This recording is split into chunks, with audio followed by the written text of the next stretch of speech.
My name is Carrie. As Esther said, I am a photographer. I tend to shoot quite a range of different things. So I would do music, events, weddings, portraits, products, food, literally pretty much anything you can put in front of a camera.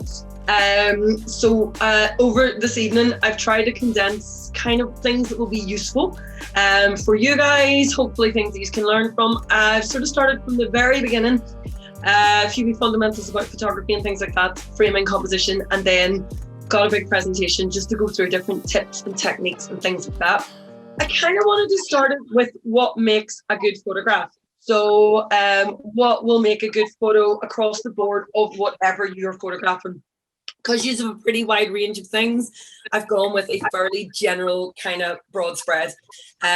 Anyone who has a little bit more photography experience, then a lot of these things will maybe sort of, you will know these already, but it's always good to have a little refresher. And anybody who's completely new to it, I'm going to explain things, and I'm also going to go through what you can do with a camera and what you can do with a smartphone. So the joy of this is that you don't need any fancy equipment or anything like that. And I've also sort of done it that it's mostly working with natural light. So anyone who's starting out, or at the minute when things are a bit mad, nobody really has spare money to spend on loads of lighting kit. And learning how to use more lighting kit can be kind of difficult, because it means you're kind of then trying to learn how to use all that as well as use the camera and show off your photos. So I've tried to keep it with things that you will have handy. A lot of you guys are creative, so a lot of this you will pick up no problems at all. But yeah, so basically, first things that are really important across the board, your subject. So whatever it is that you make or you're selling or you're producing, that's what your subject matter is going to be. So you're looking at ways to get the best possible image of that. Your framing, which is all about what you are getting in this wee rectangular square that is your photo, and what you're leaving out. So you're looking at what you're choosing to put in and what you're choosing to put out. Light and shadow are fundamental. While you don't need fancy camera equipment, you do need good light. So I'm going to show you some tips and tricks for working with that and playing about with it as well. A little bit about colour and black and white and using colour as well. A lot of you guys are very creative, so to be honest, you could probably teach that a bit better than me. but little bits about how it works in photography. So how colour theory can work in photography, how you can use that then to get a little bit of contrast in. And when I say contrast, it's about things like, you know, contrast in light and dark, in colours, in textures, everything like that. So lots and lots. You're basically going to get like a degree level photography education now, you know. But we're going to get you as much as I possibly can without bombarding you to the point that you want to run away from a camera. When you're taking your photos, your background is really important. So paying attention to, just paying as much attention to your background as you do your subject will make a huge difference. That will tend to really change your photos and your focus. Nearly all you guys are focusing, photographing still subjects. So it's going to be a case of ways to set the camera up to get that the sharpest. And then just things as well, like building a brand and stuff like that, because obviously you're not just trying to take photos of individual things.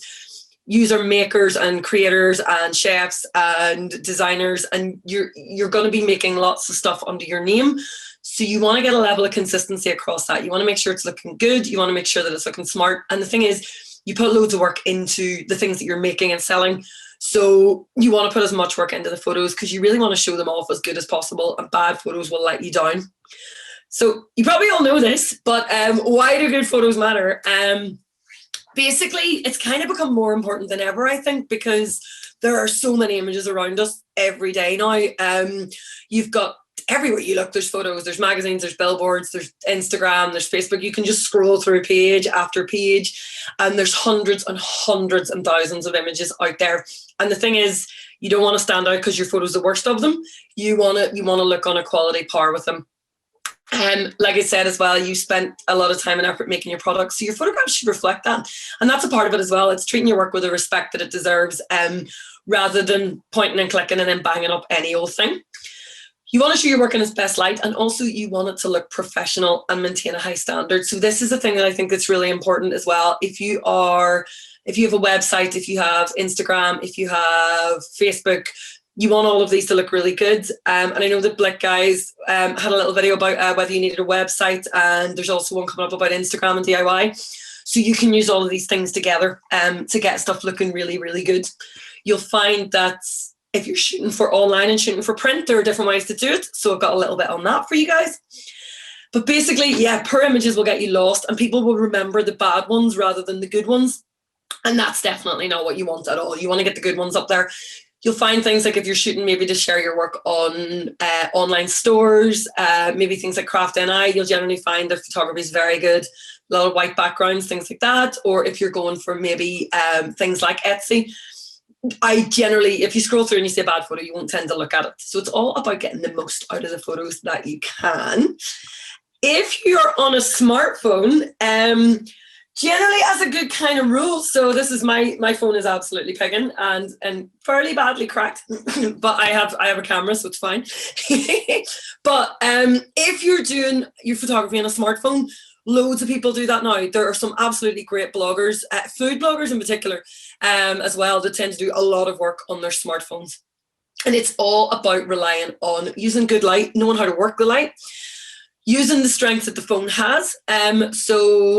Most Android phones have a lot of professional modes in there. I know my own is like a Huawei. It has high dynamic range, macro, portrait, nighttime, like light painting. There's all sorts of modes in there. So don't be afraid to get off that fully auto mode. Fully auto mode is great sometimes. See if you're just out and about taking snapshots or landscapes and things like that. It'll do, but it's not amazing and it will let you down in certain reasons. I'm going to talk about that whenever we get a little bit further in. But basically the fully auto modes, whether it's on the smartphone or on the camera, they do the best they can. They're there for a reason. They're useful, but sometimes they will get it wrong. So it's good to know how to override those settings and work around them. If you're on an iPhone, they tend to have different modes. Really good cameras built in across the board in all the newer phones. Some of them will even shoot raw images, which are the highest quality you can get. But iPhones tend to have less kind of manual options than, say, Samsung and Huawei. But you can get great little apps like Lightroom Mobile, Photoshop Express, VS Cam that will allow you to access more controls on your cameras. So that's a really good idea. Across the board, no matter what you're photographing on your phone, you want to not just point and click. You want to get in the habit of whatever you've got in that screen, whatever you want to be your main focal point, tap on your screen where it is. That's going to get your focus and it's going to meter light. This is really, really important because say you're photographing something on a white background. There's a lot of white going on. The camera will be confused by the amount of brightness in the background and it will tend to give you a duller, flatter photo. Phones in particular, this will happen if you've got like maybe a sky and trees in the background. You'll see the sky wash out and the trees come out. Or if you're photographing something maybe against a dark background, say if you're doing jewelry or things like that, you will find that strong colors or tones in one direction will throw the camera a little bit. So get in the habit of tapping on your screen, making sure that you've got the right area in focus. There's a thing called exposure compensation, which I'm going to talk about in cameras. In the phones, this is dead easy to do. You will see either a little sun, a little light bulb, or a little plus minus. They'll pop up on your screen once you do that tap. And you can either slide up and down or left and right to add extra light. Samsung tends to be left and right. iPhone tends to be up and down. Huawei tends to be up and down. I was Googling all the phones trying to figure it out. So if anybody is stuck and can't find theirs, let me know. I refuse to be beaten by a machine. But this is really important to get your light right. Bad light is definitely a no-go. It never really works. I'm not going to go into all this. This is basically a few bits and pieces I'm going to send over to you guys. But always give your lens a wipe, whether it's like a glasses cloth or a scarf or something. They get smudgy in your pockets, and dirty lenses on cameras and phones will mean slightly smudgy photos. And for photography on the smartphones, try not to zoom in if you can avoid it. The zoom on smartphones is digital zoom rather than optical. So optical zoom is where you zoom a lens and it magnifies. So optical zoom would be like your magnifying glasses, your camera lenses, your glasses that you wear. Digital zoom is where the sensor in the camera in the smartphone is doing it for you, or in some compact cameras as well. It tends to have the same effect as photocopying something up bigger and bigger and bigger. It breaks down the quality quite badly and it won't look as good.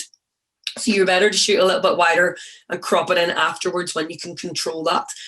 So that's really, really useful. With cameras, the zoom thing isn't generally an issue, but with smartphones, it definitely is. And there's going to be a little list of links in here of apps like this that you can use to improve your photos. Lightroom Mobile, I cannot recommend enough. It allows you to access lots of different settings in a camera, and it also allows you to edit your photos. And what I love about Lightroom Mobile, I've become a little bit addicted to it, is that I can back my photos up on my computer, and I can load them up on my computer, and then I can edit them on my phone or my laptop on the go. So it means that if you've got half an hour where you're sitting somewhere, you're standing in the queue for B&Q at the minute, because that's the only place we can go, you can just sit and work on photos while you're there. So it's not eating into your day, it's getting a little bit done, and it's keeping you practicing. So really, really useful. Those changes that you do in Lightroom Mobile sync across to your computer as well. So it's absolutely brilliant, and it means you have your photos anywhere that you need them. If you're on a camera, it's kind of going with digital SLR for this, but it will sort of apply to bridge cameras, mirrorlesses, anything you've got really. Most of the settings should be across the board, unless you're on quite a basic compact camera. But basically, again, I'm just going to go on about how much I hate fully auto. I don't hate it, that's awful. I have mixed feelings about fully auto. It's useful because it helps you get started, but it tends to let you down when you need it, and it tends to make us lazy, because if the camera can do it, why would we learn how to? And then the light gets hard, and we don't know how to fix it. So it's always a really good idea to play with the different modes on your camera. I'm going to talk about what I sort of do when I'm doing a shoot, how I pick the mode I'm going to use, and things like that. So wee bits and pieces that you can use along those lines. Depending on what you're shooting, it's maybe worth investing in extra kit. This is obviously not what you want to hear when you come to courses. Go spend more money. But the cameras, the digital SLRs, when you buy them, they generally tend to come with a kit lens. Depending on the kit you buy, it will either be an 18-55 or something. It'll be like a kind of day-to-day zoom. Canon and Nikon, it tends to be an 18-55. Olympus tends to be a 14-42. Sony and that, they'll all vary a little bit. But it's basically a standard, does the job across the board lens. It's good for day-to-day stuff. It's not so good in low light, and they're not so good for detail. They tend to be a little bit softer. So if you are looking at really getting into photographing your products yourself and getting them done really well, it's worth thinking about what lenses would be useful. A 50mm lens is brilliant for kind of products, food shoots, things like that. They're not expensive, about 90 to 100 quid. The prime lenses, which are a lens that don't zoom, they're just a fixed focal length lens. If you're going to do product shoots, are going to be the way to go. They're going to be the sharpest, but you are going to pay a little bit for that quality. So it's worth kind of thinking about what you're going to do. Is it worth getting a flash or additional light? I mean, my gut feeling is no. I mean, I tend to try and avoid it because it's another thing to learn. But there will be times when you may be limited by natural light. I would use flashes a lot for portraits and things like that. But for certain things, they're not that useful. So I'll kind of talk a little bit about that as well. But yeah, and if anybody has any specific things that they'd like to know about buying more kits, do shout. You can stick that in the questions and we can chat a bit about that. Your camera should have an option on it somewhere, or these little symbols somewhere. These are your modes, your camera modes. Everybody's generally fairly familiar with the green auto. Generally, the other ones don't get used quite so much at the start, but they're really worth playing about with. The joy of the cameras and the smartphones is no matter how much you play about with the settings, if you go back to auto, it will override it and set it back to where it was for you. So don't be scared to change things. There's always a way to kind of get it back. There's always a way to kind of get back to where you started. These modes allow you just a little bit more control. They're really, really useful. You've got M for manual, A or AV. These vary. If you're on a Canon, it's AV and TV. If you're on Nikon, Olympus, Sony, it's A and S, but they're the same thing. So A for aperture priority, S and TV for shutter speed priority, and P for program. And if those don't mean anything, don't worry, because that's why we're here. And you've also got a macro mode. Macro mode is for going close up on things. So if you are a jewelry maker or someone who makes very small pieces, macro is going to be your friend. It's going to give you a low depth of field, so a nice soft background. It's going to give you a nice close-up focus. It's going to work particularly well in compact cameras, mirrorlesses, and smartphones. So this is where they tend to take the lead. Digital SLRs tend to do this better if you have a default macro lens, if you actually buy a macro lens. So they're kind of, the macro mode is good on the smaller cameras, not so great on the bigger ones. If you're doing this, you want to hold your camera in as close as you can. So don't use the zoom. Don't be tempted to use the zoom on the smaller cameras or a smartphone, because it will deteriorate the quality. It'll lose the focus. Digital cameras, the digital SLRs, tend to work a little bit differently. But basically the idea is macro mode is you focusing on something close up. Zooming in is telling the camera you're focusing on something far away. So it gets confused and it can tend to lose it a little bit. And at the end of the day, the one thing you really can't fix is out of focus photos. And so it's all about playing about with that. Styles of product photography then. I had fun with this one. I was trolling through my archives because I didn't want to I wouldn't take somebody else's photos and pass them off as my own. So I was trolling through trying to find all the fun shots that I've done. And it was really good, actually. I really enjoyed it. Definite notice and improvement over the past 5 years. I'm not going to show you some of the first ones. But that is the point. Do not compare yourself to somebody who's been doing it for 10 or 15 years. It's going to take practice. Your first off you've got is your kind of editorial style. Big fan of this one. This is just anything that is showing your product or your piece in situ. So depending on what you're photographing, this will vary on what the style is going to be. But it's basically about telling a little bit of a story. These are really, really useful. You'll see these a lot on Etsy and Pinterest, things like that, where you're telling a little bit of a style. You're not just showing the product, you're showing the lifestyle and the story that goes with it. What's really important with these is that they help people imagine it in their own house. And this is really useful because it makes people more likely to make a purchase. If somebody can imagine what something is going to look like in their home, then they're more likely to buy it. It gives them an idea of scale. It gives them an idea of what it looks like. And you can get a little bit more room to play about with your background and styling. So these are really, really useful. And these work across the board for anything you guys might be making. But obviously, the way you would set it up would be very different. So if you were photographing, say, jewelry, for instance, you'd maybe have it on a nice nightstand or on in a nice jewelry box. If you made toiletries, then you'd be looking for a nice bathroom to show that off, sneaking into B&Q into the showroom. If you are doing food, then you'd be looking at a kitchen. If you're maybe growing produce, then it'd be in a garden. So you're thinking about that story. And that's the thing with editorial images. You want it to tell a story, and the story should make sense. Don't just cram in random stuff for the sake of throwing it in. Have it there for a reason. When you're shooting this type of photography, one of the kind of framing, well, two fundamental framing techniques in photography are your leading lines and your rule of thirds. Leading lines is really simple, and now that when I point it out, you'll see them everywhere.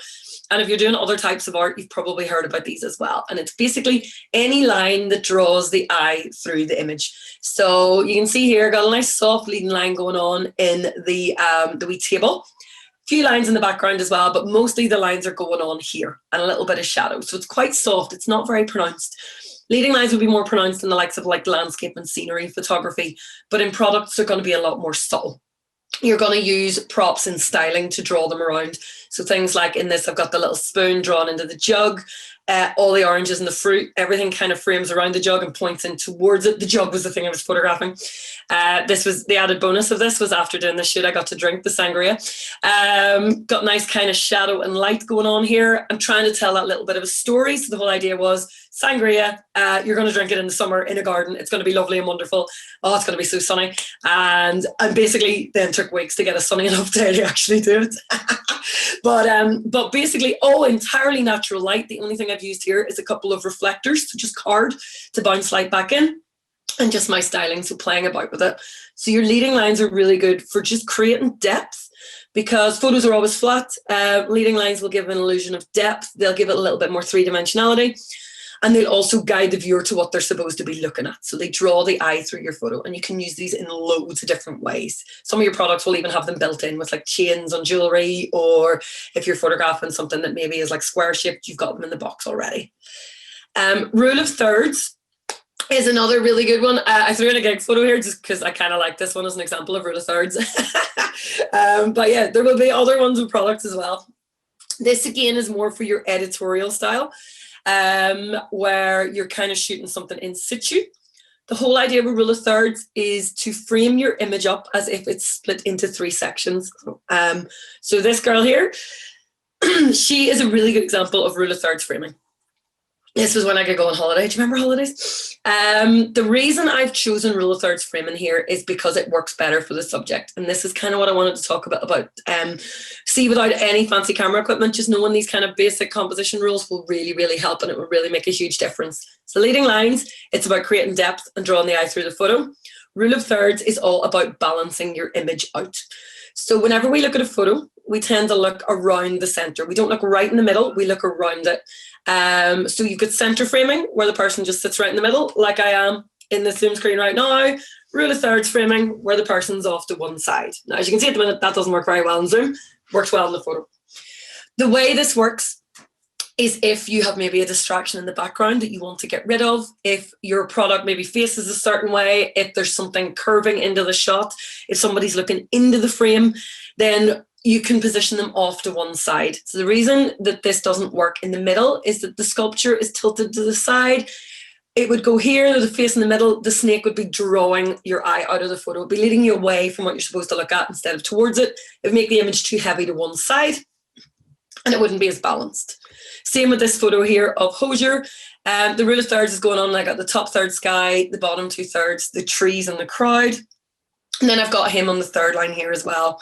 If I'd gone with him in the middle, I would see the really bored looking sound guy at the monitors at the side of the stage, looking a bit fed up, kind of ruining the photo, the truss of the stage and things like that. So there was stuff I wanted to leave out right here if he was in the middle. So just swinging around to the other side gives you a better kind of shot. And that's basically all it is, just about creating balance. If you place your subject on or near where these lines meet, then it generally tends to work. The joy of a lot of smartphones and cameras is that you can turn this on. So in Huawei phones, it tends to be camera settings and then assistive grid. In iPhones, it will be in your settings for your photos, and then it will be grid lines. Varying names on it, but it will generally be either assistive grid or grid lines across the board.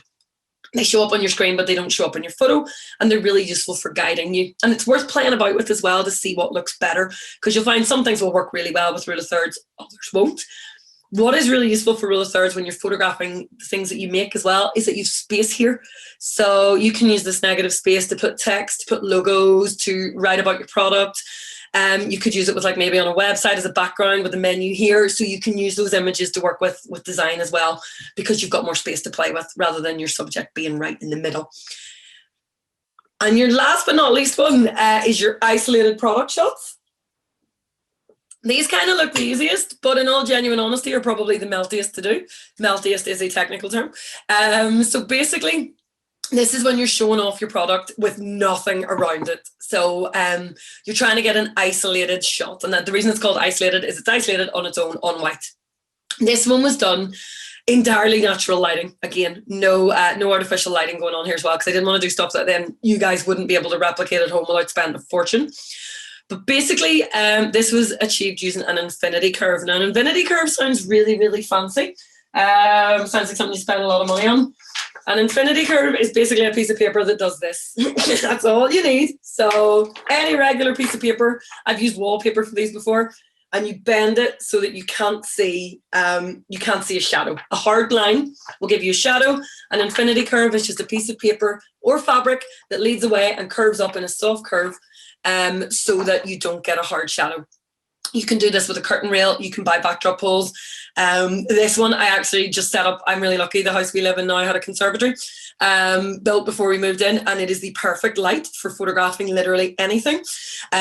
So I just strung up a piece of paper backdrop in there. If you're going to do a lot of shots, you can buy backdrops for about 35, 40 pounds. They're about 9 meters long. They will last you ages, and they work absolutely brilliantly. For this one as well then, I didn't go flat, and the reason I didn't just set it down flat on the curve was because there would be no shadow at all then. I'd be just shooting from above and I'd be getting a shadow on the product. So what I've done is used a little bit of clear sticky tape and stuck it up so that the little tin that you can see was sitting up like this. And then I basically just positioned a couple of pieces of white paper around it. So if you imagine this was the, you can't see it. Imagine I am the product. A couple of bits of paper like that. And you can see, actually quite impressive, but you can see that makes a difference. And that's all you need. A few bits of white card and a few bits of black card and a little bit of patience. White card will give you highlights bounce back in, black card will give you shadows. And that's pretty much it. So you're just playing about with it. With these kind of shots, your best bet is to shoot with your product a little bit dark, and then you can brighten it up afterwards, because you want to white out any shadows or any texture in the background. So shooting just a little bit dark on the foreground in the subject, and then going in afterwards and editing your highlights will give you that kind of separated, completely floating on white look. And you'll see this a lot for like cosmetics and things, like anything kind of like a bit more clinical or that wants to look really clean and fresh, or catalogs and things like that. These work really, really well for. And then we've got one more for you, which is my personal favorite, and this is Flatlay. Flatlay is really, really, really popular, and it does exactly what it says in the tin. You literally just lay things out flat to surround your product. You can do a kind of editorial style in this, in that you can get little props in. Again, your props should tell part of a story, not just random things. Again, they should be drawn on the eye in, so you can see here I've got nice leading lines going on here. You got to really think about your background and making sure that it matches what you're shooting. So for this one, we were going for quite a rustic style, hence the bare wood and the little napkins and things. If I was trying to do something a lot more kind of luxurious looking, you could maybe go more like velvets and things like that. Or if you're going for really kind of clean, then you would go for plain white. So you can play about with that to suit your subject. But it literally is just a case of holding your phone. This is really easy to do with the phone, right above your subject, just parallel to it. Being careful not to tilt your phone either way, because it will give you a distortion. You want to get your phone nice and straight above. Or again, on a camera, set it up on the floor, holding the camera and lean over. It's really, really useful. It works great for most products. And you will see it a lot. If you put like hashtag Flatlay into Instagram, you will see loads of examples of this. It's all about styling it really well, but it works brilliantly for loads of different products, and it will tell a really good story. Basically, from the creative point of view, then there's a whole lot you can do without any fancy equipment. I'm just kind of going to go through these a little bit, because you're going to get this handout anyway, and all these little notes are in there. But the whole thing is that you want to create a strong focal point.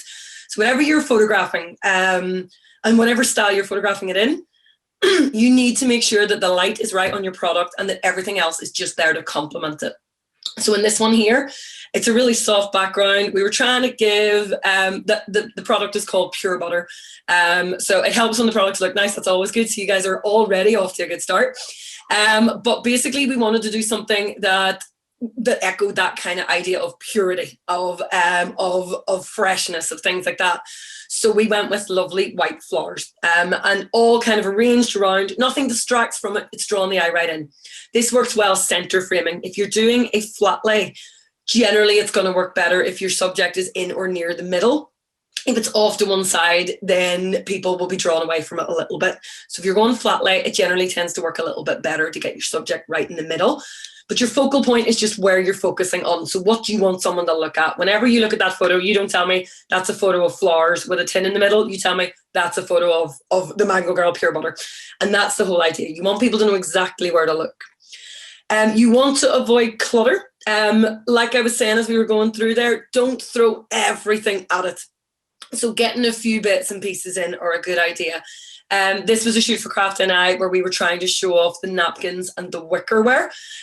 On their own, they didn't really they're beautiful handmade pieces. We wanted to show the detail and the quality of them, but we also wanted to show what they were for, because they looked a little bit, if they were just on a wooden background on their own, they looked a little bit sort of lost. So that's why we've got the little eggs in the basket. The eggs themselves all arranged with like to face a certain way, because I'm a wee bit OCD, and like lines facing it and all, and just showing off these textures and lovely soft colours. That was all that image needed. It didn't need loads more. So we left it out, and that's a really important thing. Don't get carried away. Think about things. Start with your product. Maybe look at ingredients or process or what you use to make it, or tools or things like that, and add those in and build upon it. But it's like that sort of Coco Chanel phrase, isn't it? Like the last accessory you put on, you should take off. Kind of the same applies for editorial and flat lay photography. Don't just throw everything at it, because people won't know where to look. When I talk about clutter, I mean like your backgrounds as well, but I'm going to come back to that. When you are framing your image, you also want to think about what you're leaving in and what you're leaving out. So the temptation with flat lay can be to go really wide and get loads and loads in and get all of everything in. but then things get lost and there's a lot of empty space. So don't be afraid to go a little bit closer in to show the details on things with just little bits kind of popping in around the side, so that you're kind of looking at what you're getting in there as well as what you're getting out. If you're doing kind of isolated product shots as well, then you can show the full product in those, and don't be afraid to go closer in on some of your photos just to show the detail as well. People really like to see that because it shows the quality of things, and especially if something's handmade, it shows people the textures and the kind of detail that they love to see. If you're going macro, then your focus is the most important thing. So you will be limited to an extent by the camera kit you've got. It depends on what you've got. As a kind of general guide, most cameras about a hand's distance away. I'm going to do it the other way because check out my manicure. I was working in the garden. About 6 inches away or hand's distance away tends to be a good starting point for a macro shot, but that will vary drastically depending on your camera and the subject that you're focusing on. What you really want to do is get to as close as you can and don't push it. Don't take it any further. When you start to see the softening coming in, stay back a little bit and then you can crop your photo afterwards. That's going to get you a sharper shot. Lack of focus is the one thing you can't fix. So it's a case of getting it lovely and sharp and showing off those details. With things like this as well, you have to be really, really careful. If you're doing macros or close-ups, keep your flash off. It will white out your details and it will just bounce back off things. So make sure that's turned off. There should be a little option somewhere on any device to like a lightning bolt with a no entry sign over it, which will allow you to turn flash off. So that's really useful. And I'm going to chat a bit about how you can work with lower light if you don't have the flash on as well. And then as well, that can be really, really useful if you are getting really close in and you need to use a tripod or something like that just to get it steady. You can buy them and they're not expensive at all. So also worth doing. And experimenting with it is really important. So see when you're all set up, see when you've gone to the effort of setting up your paper background or your fabric background and getting all your props and all, don't just take 1 or 2 photos, take loads. You guys are all busy. You're going to try and get into a workflow of it. So what you find is going to be your best bet is if you're all set up and you have a really lovely light organized, then photograph loads of things in one go and get through them. Keep them all backed up and ready to go. When you get a chance, edit them, and then you're going to have a backlog of shots to work through. Speaking from experience myself, my Instagram and social media is always really, really good when work is quiet. And then when I get back to work, I drop off the face of the earth because I don't have time to do it. I'm trying to fix that by using scheduling tools, things like Planoly and Later, and having a little bit of a backlog kind of saved up. But my photos would tend to be photos I've taken for other people. So therefore, it's then when that dries up, it goes quiet and I have to do more stuff. So yes, so it's a good idea to kind of have a little backlog, make your workflow as easy as possible. There's no point taking one photo and then putting everything away and then having to set it all back out again. With your backgrounds as well, you should pay as much attention to your background as you do your subject. It will entirely set the feel for what you're going for. So this kind of lovely wood piece, generally I would actually, so normally I would say no to like patterns in the background, but for this one it just kind of worked because the colors looked really nice. It was soft enough that it didn't impose on the photo and it didn't sort of distract from the subject. And the soft, flat, matte background kind of emphasized the sheen and the detail in the wood.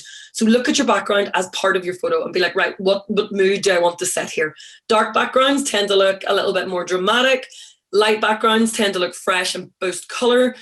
You can use tones to like give the idea of luxury, or you can use textures to give the idea of rustic or really kind of clinical. I mean, it varies from product to product. So what you would want if you're making something to sell as like a cleaning product is going to be very different from if you're making something to sell that is a piece of art. But you can use your background to really change the feel of your photos. And color is really important as well. You've got opposite colors, which are also known as complementary colors, and that is just colors opposite each other on the color wheel. So reds against greens, blues against yellows, basically cool against warm colors will make each other pop and look more vibrant. So you can see here, this looks really vivid. The colors really stand out, and it makes the colors kind of pop. On the other hand, this one is an example of analogous colors. So that is colors that are beside each other on the color wheel. So all your warm tones together, all your cool tones together. In this one, it's earthy tones. It's browns and reds and warmth, and it works across the board and it looks really nice. So they give you more of a kind of, just a little bit more of an atmospheric kind of subtle feel. You'll see a lot of this on Instagram layouts. If you use like hashtag looks like film and things like that, you'll see it used a lot in portraits. It tends to be very fashionable in photography now. Obviously, if you're selling an art piece where colour is important, you want the colour to accurately reflect, and you want the background colours and the colours that you're using together to look well. So we're going to talk a little bit about that too. With the colour thing, you can see here, so this is just two products, two of the exact same product shot in the same background. All I've really changed, the lighting is the same as well. All I've really changed is the colours around the edges, and it gives you a totally different feel. So that's just a couple of pops of leaves, and the thing around them is the same again as leaves as well, but it just totally changes the feel of the image. So that's really, really important. So whatever you play with your colours, you'll see different things that will work. This is quite a nice idea if you're creating a brand, like an online brand or an online presence, is to use maybe little bits of colour that are through all your photos. Little subtle things like that, like elements of framing, little bits of colour, tones that you use, light that you use, things like that can give your photos a look that will become yours, and it means that everything looks consistent and looks really good. So that can be a really useful way to kind of play with it. With regards to colour, because when you're selling online, colour is really important. And the problem is that everybody's screen looks slightly different. So if I look at my photos I have 3 different computers in here, and like iPhones, well, I don't have an iPhone, I have a tablet. I've never owned an iPad, but I've got like a wee small one. And it's, they all look different. So across the board, they will all look different. So the thing is, if you're selling stuff online from photos, everybody's screen will look slightly different. So that's worth mentioning. If your colour is important, to say there may be slight variations, but you want to get the most accurate shots possible that you can to show the colour off, especially in those flat sort of white background shots. It has to be really, really accurate. And the way you do this on your camera is using a thing called white balance. Your white balance will be somewhere in your camera menu. On digital SLRs, it tends to be in the settings menu. So on Nikons, you would hit the info button and look for one that says WB or AWB for auto. That's usually the default. On Canon, it will be in the quick menu, the Q menu button. On Sony's and things like that, it will be in your camera settings menu. On the phones, it will generally be in the pro mode only.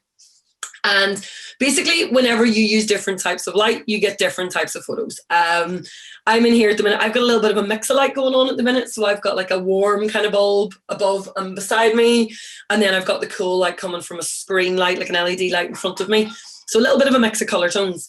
But basically, you can see here, your light is measured in degrees Kelvin. And when we look at something, our brain figures out what colour it's meant to be and makes a fairly good stab at it. I'm sure there is somebody who can explain that way better than me, but I am not a scientist. But basically, different light will reflect back off your products and it will make them look different.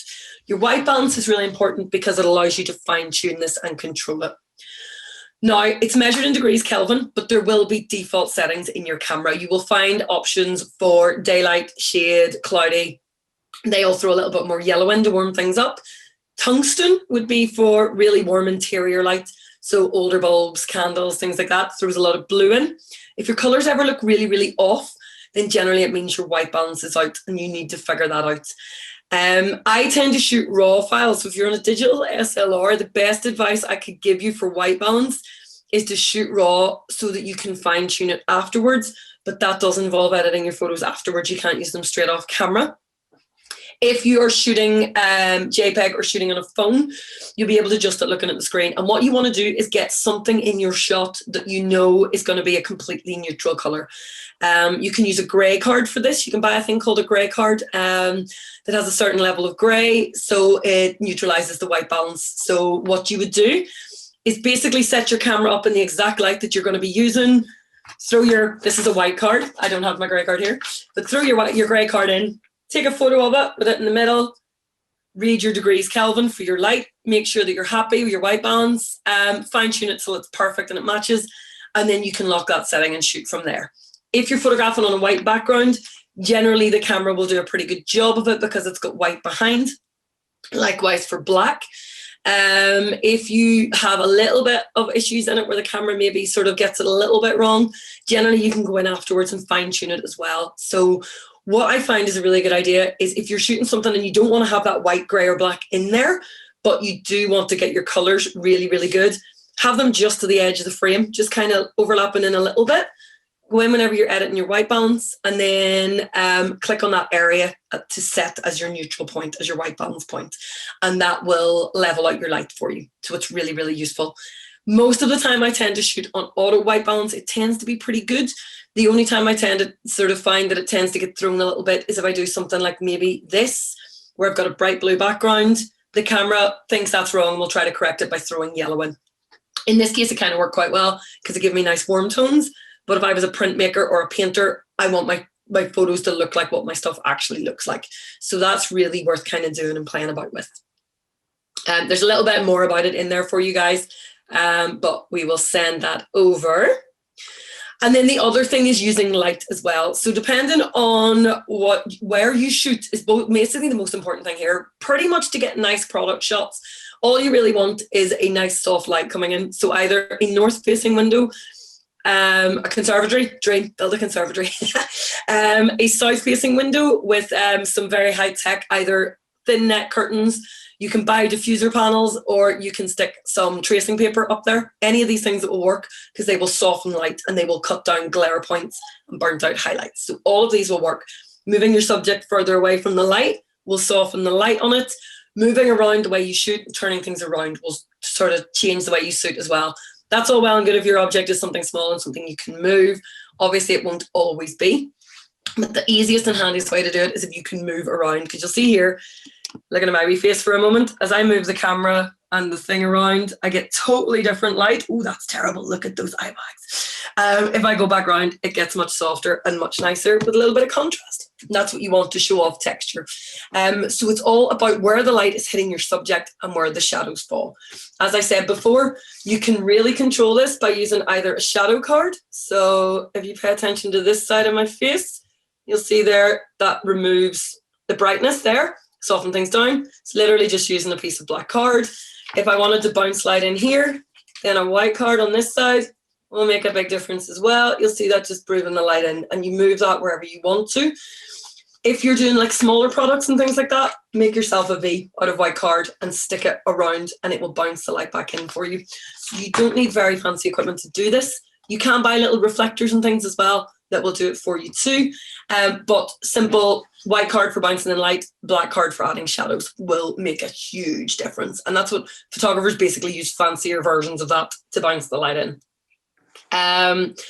I have a little bit in here about sort of telling the story of the product as well. So obviously nobody's going to know that better than you guys, but I think this is really important to show because people do love to see this side of things. And obviously at the minute you can't bring people in to work with you, and you kind of have to, you'd be working on your own. So what's a really good idea is getting a wee small tripod and using the timer function on either your camera or your phone. It's generally just a little clock icon. It allows you to set it up. And then you've got 10 seconds to run in and take a photo. All the same rules apply. Paying attention to the background. Try not to get too much clutter in there. Try to show yourself working. Nice light on you, so position yourself so the light's not directly behind you. And then playing about with it is a good bet as well. People love things that show them what's going on behind the scenes. So it's a really good idea to do that. You've got like March Meet the Maker challenges and stuff like that at the minute as well. So there's lots and lots of ways to get yourself in there. None of us really likes being photographed, let's be entirely honest. But it is really useful and it's a good idea. There's a few little bits and pieces I have included in this for you guys, which is just about using light and getting nice portraits. So lots and lots that you can play about with afterwards, just to kind of get you started on that, because this is more of a product shoot workshop than a portrait one, but it's just a really important part of your story. On to the technical bit, so this is where I get my geek on. Basically, when you are taking your photographs, you have a thing called the exposure triangle, which is the way you affect light coming into your camera. Now, it does not matter what your camera is here. It can be a smartphone, it can be a digital SLR, it can be anything at all. But they all have these things and they all use them to get the light right. You've got your ISO, which is going to be vitally important for you guys. Your shutter speed, which is slightly less important, and your aperture, which again, pretty important. And these all work together to get the light coming into your camera. In the auto mode, the camera controls all of them. In the modes building up from that, you control a little bit more. And the reason these are really useful to know about just a little bit is that they will make a big difference to how you work with light. So whenever I'm talking about working with light, it's not about moving loads of lights around and all that. It's more about the light that you've got to work with and how you use it to your best advantage. Whenever you are using the smartphones, you've got that exposure compensation that I talked about. This is also on your camera as well. It will not work in auto mode. It will generally work in P for program mode. And I'm going to talk about the reasons for that in a wee minute when we get to the modes. But basically, if the camera gets the light wrong, do not be afraid to go in and use this. You will just either scroll up and down or left and right on your smartphone screen, or holding the button in on your camera, you will turn the thumb wheel or the front wheel. It will vary a little bit from camera to camera, but there will be a button somewhere that either says EV for exposure value or has this plus minus symbol for exposure compensation.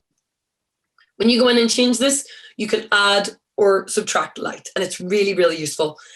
Basically, if you're photographing anything, you never want to go too bright. You don't want to go burnt out because your highlights will wash out and you'll lose detail. Highlights are harder to fix than shadows. I generally tend to shoot a little bit dark. Pretty much looking at this as is coming off camera, I would probably shoot at the 0, but that's because I do a lot of work afterwards. Most people would want this kind of shot. So this is the camera reading the light. There's a lot of white going on there, so it's gotten confused and it's got it wrong. So you can use the exposure compensation to just bump that up a little bit. Get a brighter shot, get it looking nicer, get more accurate color tones and more accurate light. You don't want to go too dark where you're losing all your detail in your light. You don't want to go too bright where you're starting to lose your highlights. You won't need exposure compensation for every photo, but sometimes it is handy to use and it allows you just to control the light a little bit. So if you go away from this and all you want to do is try the P mode and get better at just controlling the light a little bit in your photos, then program mode and exposure compensation, even that alone will make a huge difference to your pictures because it will just give you that little bit more control. So rather than the camera taking what it thinks is right, you can adjust it to suit, and that's really good. The first leg of our exposure triangle then is called ISO. ISO is really important for you guys, so it's the one I'm probably going to talk about the most tonight. There are a lot of numbers here, but I think I passed one maths exam in my life. So you'll be absolutely fine because if I can get the hang of them, you will too. I'm going to send you guys a little guide to these as well, a little like one sheet tip sheet thing that I've made that I'm going to send over that Esther can forward on. Your ISO number, ISO stands for International Standards Organization, which doesn't really matter, but it is your sensitivity to light. It's named after the way camera film used to be rated. So you would buy a different kind of film to suit a different type of light. Digital cameras are the exact same, except you don't have to change the film, you change the settings in the camera. So if you're on the professional mode in a phone, if you're in the Lightroom mobile app on an iPhone, or if you're on the program mode in your camera, not auto, not scene mode, has to be program mode or above, you can change the ISO to react to the light that you've got. And why this is really useful is that it allows the camera to become more or less sensitive to light. A low ISO works in bright light, making the camera less sensitive to light. It kind of works in reverse of sunscreen. A high ISO works in low light. So evenings, nighttime, darker studios, things like that. What it does is it makes the camera more sensitive to light and you will get a fast enough shutter to get light come into the shot. So it's really, really useful for playing about with. Now you would think looking at that, you'd be like, you just leave it high and then it will work with everything. But there is a trade-off. Whenever you shoot on a high ISO, so this was shot on a low ISO, you can see everything's really smooth, everything's really detailed, everything looks really sharp. On a high ISO, completely unrelated because none of my product shots were on a high ISO, so I had to find one that actually was. So this is Carrie King from Slayer. You can see it's very grainy, it's very speckly, there's a lot of noise in it. So to cram in that extra light, a high ISO shot will sacrifice a level of detail. This is why ISO is so important for you guys, because as makers and creators, you want to show your work off clearly and detailed. You don't want to sacrifice the detail by bumping up your high ISO. So if you're shooting and it's a little bit darker or a little bit lower light, but your subject is still, get a tripod, keep your ISO lower. It's all about the quality. If you were maybe photographing prints or paintings to sell reproductions like prints, you need that low ISO to get the best quality. If you were doing anything that you're kind of showing off online, same again, lots of sites now allow you to zoom in on products and you will see that grain showing up. You will see it deteriorate in the quality quite badly, and it's not going to do your work justice. So if you've got the luxury of being able to take things outside or move them towards light, then low ISO is the way to go. You'll get a good enough shutter speed in bright light to take a shot handheld, no problems. But if you've got maybe a slightly darker space that you need to work with, then get yourself a little tripod. Again, keep that ISO down nice and low, and using that program mode will allow you to make adjustments. With the shutter speed is directly affected by the ISO, so it will go faster or slower depending on what way your ISO is set. This matters more if you're taking photos handheld. So if you're taking photos on a tripod, shutter speed doesn't really matter. It can go as slow as you want to get the light in, as long as your subject's not moving. I'm kind of going that you guys are all photographing still things. If anybody is photographing anybody moving or anything moving, shout, because it's slightly different rules. But for still things, your shutter speed doesn't matter. If you're on a tripod, you can go as slow as you want. If you are shooting handheld, you can't do that. Anything below about 100th of a second, it's surprisingly fast, starts to pick up a little bit of shake. So basically, you want to be always trying to get that 100th of a second point. So if you can't get that with the ISO you're on, you would have to bump your ISO up or keep your ISO low and put the camera on a tripod. Again, this varies a little bit depending on the lenses you're shooting on and how steady your hands are. I do not have steady hands at all. I drink a lot of coffee. My hands are quite shaky. Anything below 100th of a second, I will pick up camera shake. It's undoubted. Whereas I know people can shoot down to like a 20th and a 30th of a second, so 3 times slower, and get away with it, no bother. You will know yourself, but it's best to err on the side of caution. Obviously, with the phones, there's a little bit less to hold, so you can rest your elbows on things or rest the phone on them. And the same for cameras, you can rest them on things. You don't have to buy a tripod, but if you're going to be using it a lot, it's going to make it a lot easier for you. If you're shooting flat artworks, especially if they're on a wall as well, tripod will make a big difference because you can make sure and get it perfectly parallel so that you don't have any distortions. And then you're going to get a wee bit of extra info on shutter speeds in this as well. And then last but not least is your apertures. I should have left shutter speed the last because it is the least most important for you guys. Your aperture is the opening which lets light into your camera.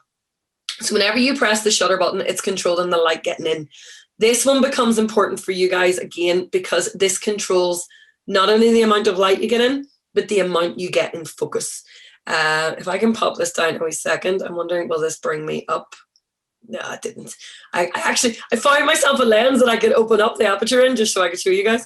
But it is not letting me go in and out. 2 seconds. Let me see if we can get it up here. This is my old, I had to find an old lens. This is off the camera I started on. So basically, let's see if I can get it up.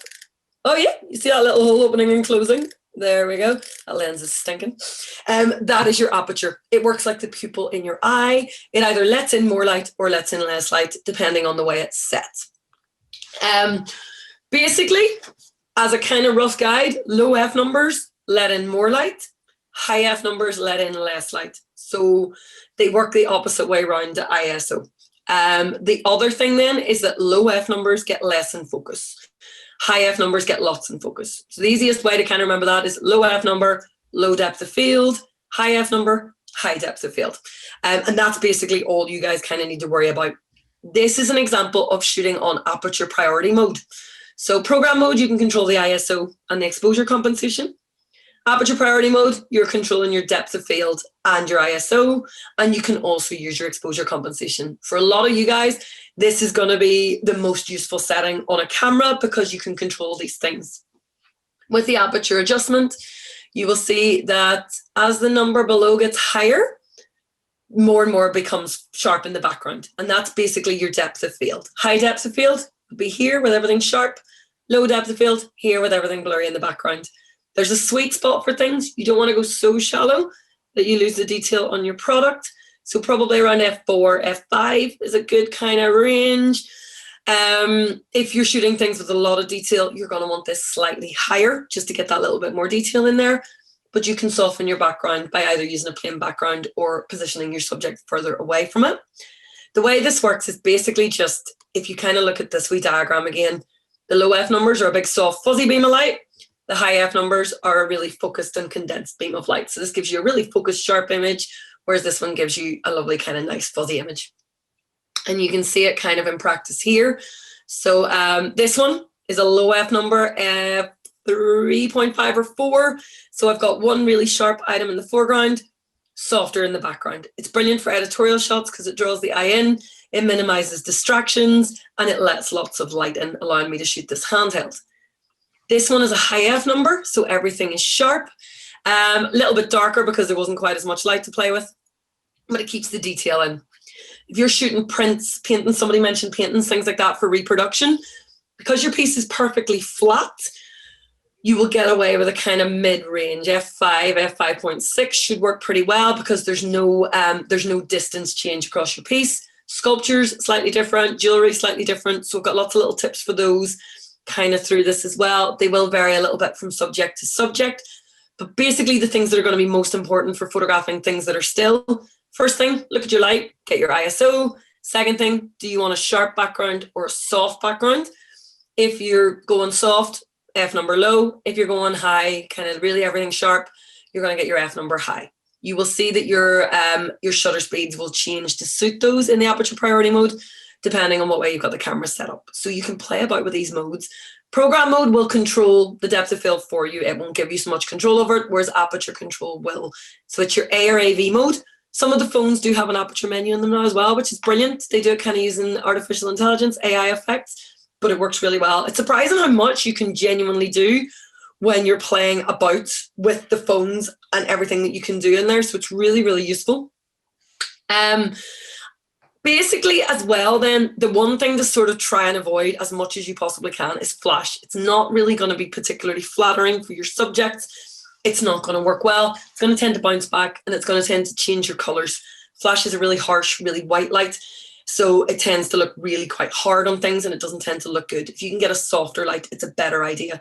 So it's not something that I ever tend to advise, especially with the built-in flashes in cameras and phones. It's a very direct flash and it's slightly off to one side or on the top, so it casts a shadow and it doesn't look great. So it's worth kind of avoiding. The modes that are best for you guys are going to vary a little bit depending on what you're shooting. But like I say, because most of you guys are going for still objects, then a lot of it is going to be the ISO and the aperture. The ISO, generally as a rule, the lowest you can get it is the best way to go. So whatever you can get and get an achievable shot is the right way to do it because it's going to get you a lovely clear photo. More modern cameras will get up to about ISO 6400 before there starts to be a little bit of an issue, whereas older models won't do quite as well. Phones, again, the sensors aren't quite as powerful unless you've got like a brand new iPhone, in which case you could basically make me redundant. You can play about with it loads, but you want to do the best possible photos you can. Now, the reason for that, so I'm going to jump back and forth a little bit. The reason that you want good photos is that you want them to look really good across the board. And the better you can do your photos in the start, the better they're going to look. You're never going to take a bad photo and make it look good. On the Instagram, a couple of you guys asked about file formats. So your file formats, there are lots of different versions, but basically your phones and your cameras will generally default to a JPEG. A JPEG is just a generic photo file that is really easy to use. It's great, works across the board, it's brilliant. Hike is a new version of this, which is high efficiency image format in some newer Sony cameras and phones.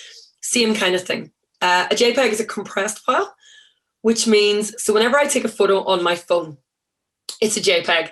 The camera will apply certain things that are built into the phone. So it will do the color the way it wants it. It will look at the camera or the photo and it will think, right, well, there's 25 shades of blue in here. There's 40 shades of green. There's 20 shades of yellow. I don't need all of those. And then depending on the compression applied, it will sacrifice levels of detail. So if you are doing like a print for reproduction or something for a catalogue, you need lots of detail and your photo needs to be really clear. So you should always use the high quality JPEG settings. The only time you want to use low quality JPEGs is when you're putting stuff online and you don't want people to be able to lift your images and print them without your consent. So low quality JPEGs only really ever online. They're never going to work particularly well in print. Every time you do the edits and hit file and save again, the compression does apply and you do get a tiny little bit of loss of detail, but it would take thousands of times doing it for it to actually really impact the photo badly. So don't worry too much. If anyone's doing any really massive kind of pieces, then TIFFs are a large scale print format. The demand for these doesn't tend to be anywhere near as sort of high anymore. They're a huge file. They're not easy to share, but they are the highest quality you can get. So some fine art kind of printers and things like that might use these, but that would be about it. Your raw file is a type that you can shoot on the cameras that allows you to do more editing afterwards, allows you a lot more room for edit, and it has no compression, so it gets all the detail. However, raw files need to be edited afterwards. You can't just save them. They're literally uncooked. They're not finished.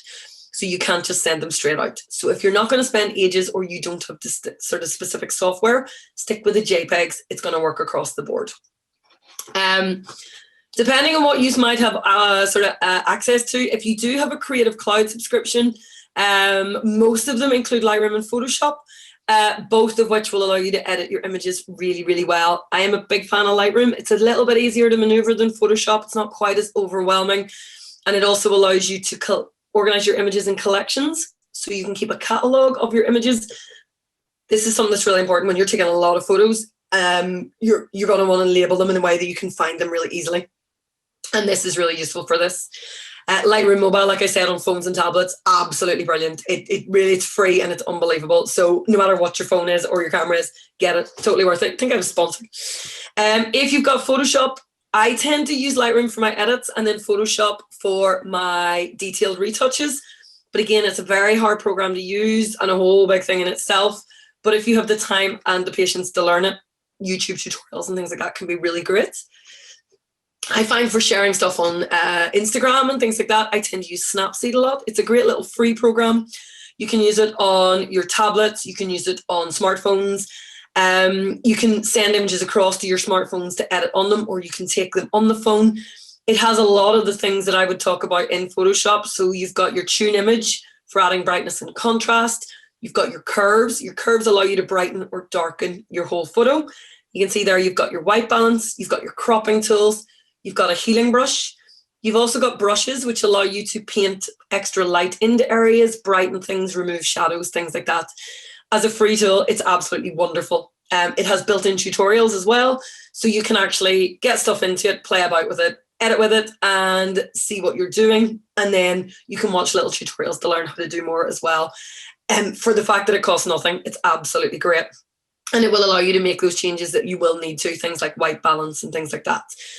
Generally, I don't tend to share anything that hasn't been edited to some extent, because cameras and smartphones will tend to shoot a little flat, just to allow us room to play with them. So a little bit of editing afterwards is usually a good idea.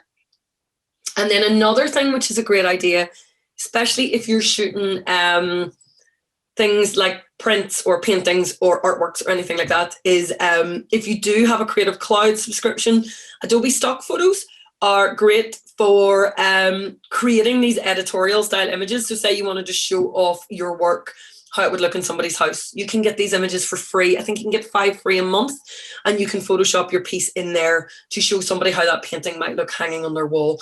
So things like that are really, really useful. Not everybody, let's be honest, like not everybody has a house that can go on Instagram. I live with a toddler and 3 cats. There's none of this house can go on Instagram. So this is a brilliant way to show your work off and show it to scale and show it what it would look like. Jewelry is a particularly tricky one to make look good, because the whole idea with it is that you want to show the sparkle, you want to show the shape, you want to show the texture, you want to show the quality, and that can be quite hard to do. If it's matte finish jewelry, so anyone who makes anything that's kind of like brushed, then you've made your life a lot easier for yourself. If it's really shiny, it's a lot trickier. Generally, with both of these, a really good idea to minimize reflections is to get yourself some kind of light tint. Now, that can be something, you can buy light tints online. They are not expensive at all.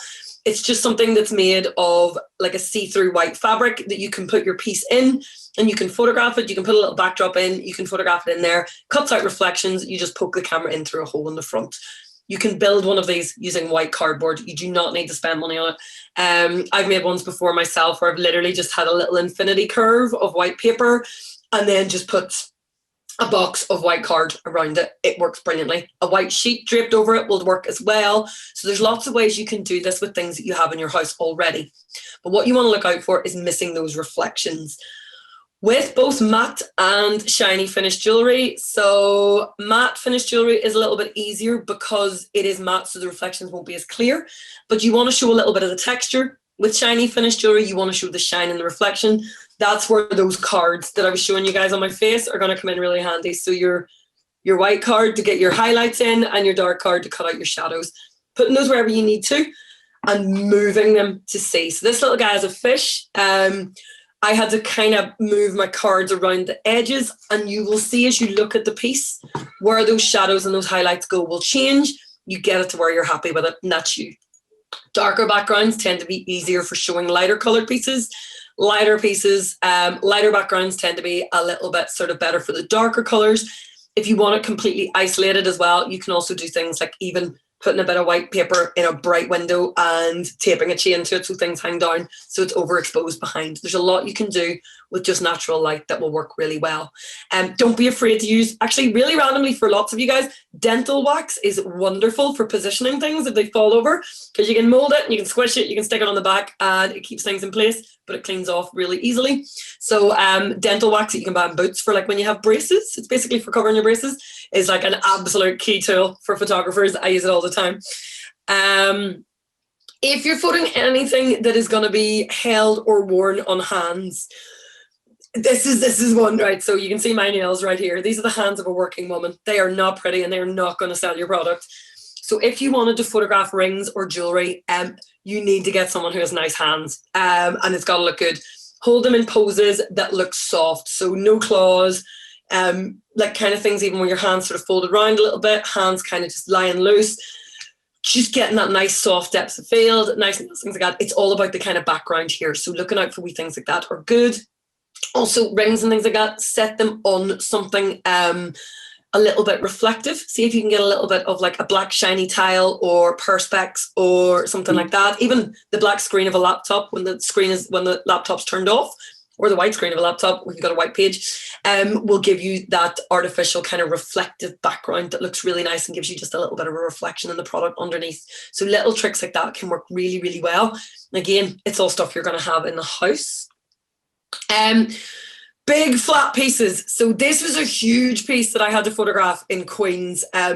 Hilariously, not only was it enormous, I think it was 20 or 30 feet wide, but it also had 2 lights hung in front of it, so you couldn't get a proper photo of it. So I had to go along on a ladder and photograph it in sections and then piece those sections together.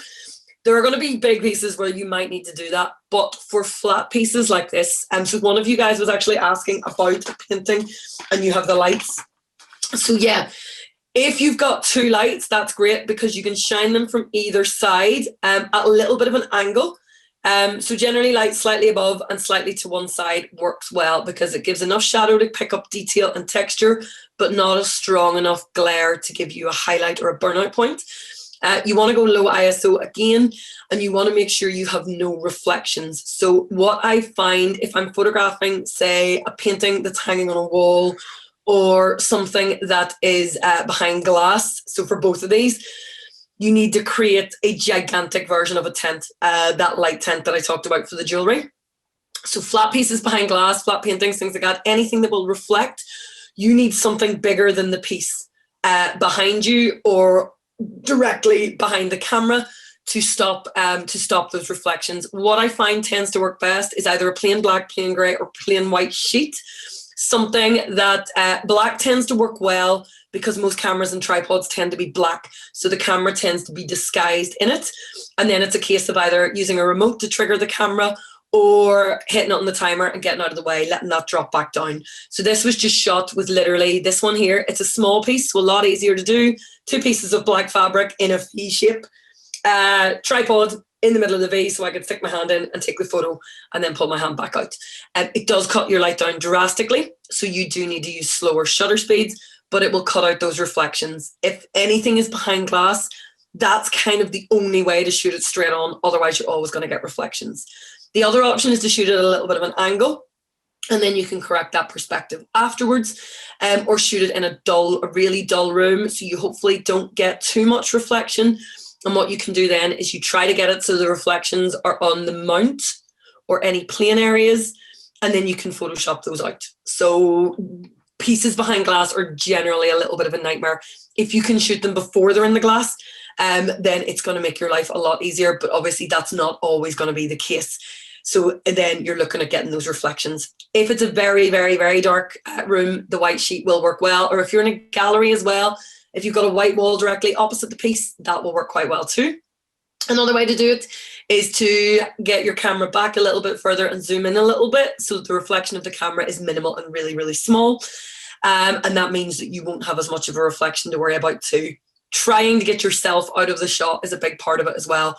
So if you have a Nikon camera, you can generally fire it from your phone using SnapBridge or NPU, Nikon Professional User mobile app. Canon cameras have one too that I do not know the name of. And you can use timers as well. So there are ways to do it that you can set your timer up in your settings on your smartphone.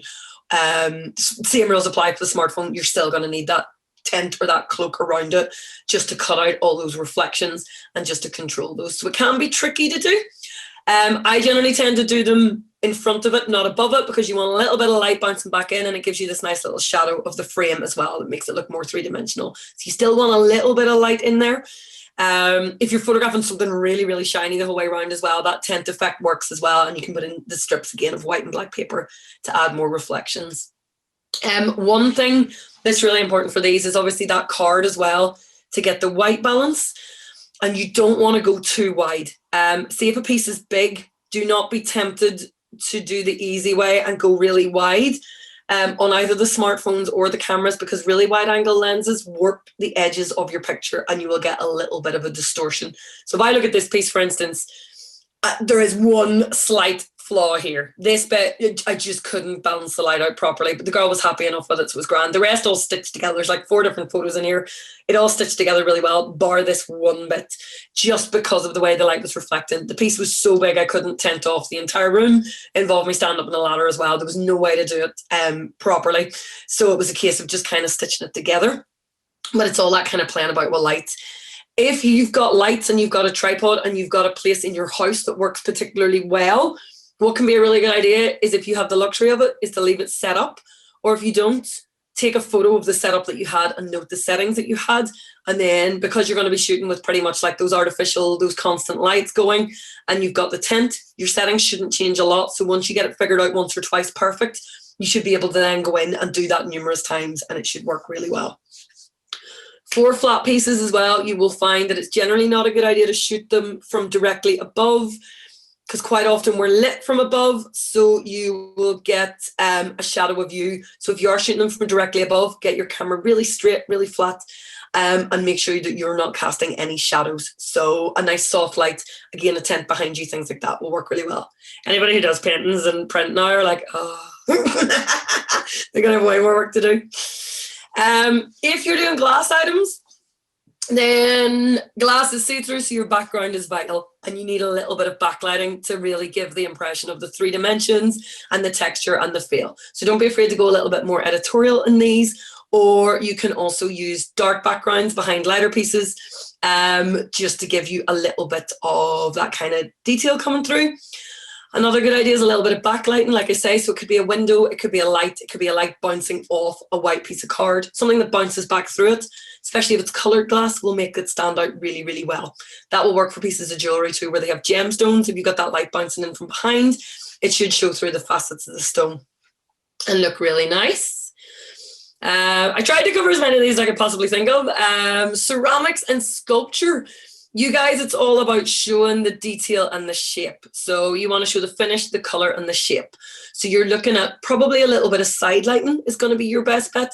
The joy of ceramics is that the reflections don't tend to be as distracting, and they don't tend to look as bad, especially if they're a matte or a satin finish. So you'll get away with a little bit more. You won't have to tent things off. It's going to be a case of just using a little bit of zoom if you want to get that softness in the background, moving things around to show the detail, shooting from above maybe to show things in them, and kind of just using your nice backgrounds to suit it as well. So there, if you're making like mugs and things like that, you've given yourself a slightly easier job to photograph. These can be nice to show in hand, and they work particularly well for editorial shots as well. Food is a whole big thing on its own. That is a massive, massive field. But basically, generally the same kind of things. You're using all those fundamentals of photography. So you're framing, your subtle leading lines. You'll see here like the obsessive in me lined up the lines on the courgette with the lines on the table. It's those little details. But what you're really looking out for is bouncing light back in. Again, using those cards, those bounce cards, and don't have any blemishes. So in food, most of it's going to be your prep. You're going to use natural light's always going to be your best for food. It's the most flattering, it's the best colours. But you want to make sure you've no blemishes at all. The best products you can get, cleaning plates, things like that. Beauty products, we've seen a few of those as well. And again, it's a case of showing a little bit of a story. You're trying to sell that kind of process and how they make you feel. It's a little bit more about a lifestyle than just the product. So you can go really kind of luxurious. You can go quite more clinical. I put this one on. I feel a little bad for doing this, but this is the exact same brand, and they're a really good brand. This is a cracking photo. It shows it off brilliantly. Light's wonderful. This is shocking. It's just not a good shot. So don't be tempted to share things that aren't good. So basically kind of at the point where I'm sort of going to finish up now on all this. But if anybody has any things I haven't covered, do let me know. And I do have bits in here about like furniture and interiors and things like that as well. But basically, don't be tempted. Don't share things just for the sake of it. Don't put things up just for the sake of it, because it will detract from what you're trying to do. So get photos that look good and it will benefit you way better. It's basically the best advice I can do, and practice it as well. It does take a little bit of learning. Smartphones and like all the tutorials online will make it look like you'll have it done in 10 minutes, but stick with it and it is easy to get frustrated, but just a few little tips. And you should be flying and practicing it. Can't wait to see what these all come up with as well.